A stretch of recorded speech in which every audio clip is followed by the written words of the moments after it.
On the night of New Year's Eve, 1926, the elite of New York City gathered at the Gilded Lily, a whites-only club in Manhattan.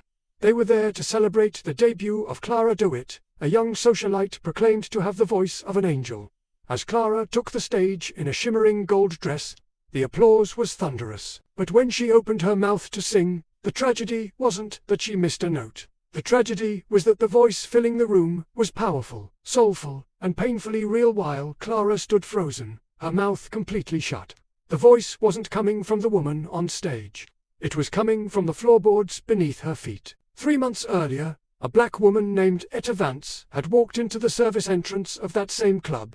Etta was a washerwoman by day, but she possessed a contralto voice that could make grown men weep.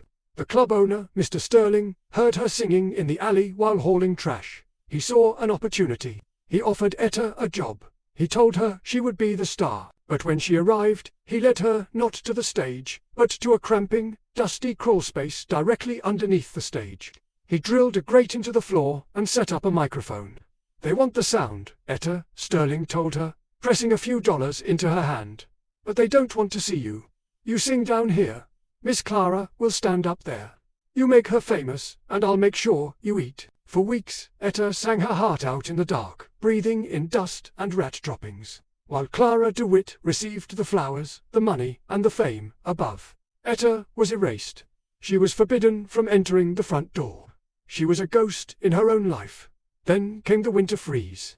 Etta fell ill with pneumonia from the damp crawlspace. On New Year's Eve, she begged Mr. Sterling for a doctor or just a night off. He looked at her shivering form and sneered, "If you don't sing, you don't get paid. And if you don't get paid, you're back on the street." He locked her in the crawlspace and went upstairs to pour champagne.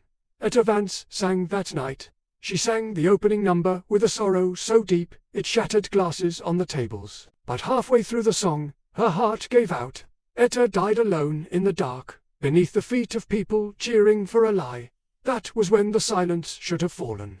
But as Clara stood on stage, Etta's voice kept going. It grew louder, angrier, rising through the floor grates without a microphone, screaming a melody of pure rage that shattered the club's windows. The patrons fled in terror, trampling the members' only sign on their way out. History is full of stolen voices. Etta is just one of thousands whose talents were claimed by others, whose names were scrubbed from the credits because of the color of their skin. Do you want to uncover the true history they didn't teach you in school? Join our Unheard Voices project. We dig through the archives to find the real inventors, artists, and heroes behind the history books.